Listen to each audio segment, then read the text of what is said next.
பவுல் சொல்றாரு, நான் எப்பக்கத்திலும் நெருக்கப்பட்டேன். என்னை சூழ்ந்திருக்கிறவர்களுக்கு நான் அந்நியனான, பொது சத்துருவாய் நிறுத்திட்டாங்க. அதனாலதான் நான் எப்பக்கத்திலும் நெருக்கப்பட்டேன். எப்படி எல்லாம் டார்ச்சர் கொடுக்க முடியுமோ சத்துருவானவன் அப்படியெல்லாம் டார்ச்சர் கொடுக்கிறான். ஆனால் நான் நொறுங்கி ஒடுங்கி போக அவர் விடவில்லை. காரணம், பொக்கிஷம் எனக்குள்ள இருக்கிறது. 10 பேருடைய பொது சத்துருவாய் யோசேப்பு மாறுகிறான்.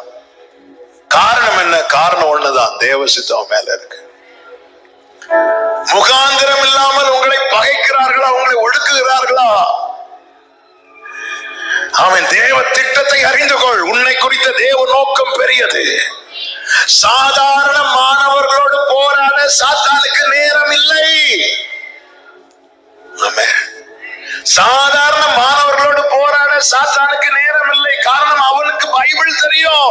அவனுக்கு கொஞ்ச காலம் தான் உண்டு என்பதை அவன் அறிந்திருக்கிறான். நாமே பூமி எதிர்ச்சி, கொள்ளை நோயெல்லாம் பார்க்கும்போது நாமே கர்த்தருடைய வருகை சமீபமா இருக்குன்னு சொல்றோமே.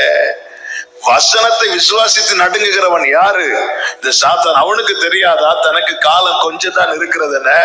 அப்படி தெரிஞ்சு அவன் அந்த திருவிழா கடையில என்ன ராட் விளையாடிட்டா இருப்பான். அந்த திருவிழா கடையில எல்லாம் இந்த பஞ்சு மிட்டாய் எல்லாம் சாப்பிட்டுட்டு அப்படி விளையாடிட்டா இருப்பான். நான் எதுக்கு சொல்ல, சாதாரண மாணவர்கள் அவன் தொட மாட்டான். விழுந்தவர்கள் அவன் திரும்பி பார்க்க மாட்டான். நிக்கிறவனை ஓடுறவனை தான் கண் வைப்பான். உன் மேல போராட்டம் அதிகரிக்கிறதுனால புரிந்து கொள், நீ தேவ திட்டத்தை நிறைவேற்றும்படி அழைக்கப்பட்டவன்.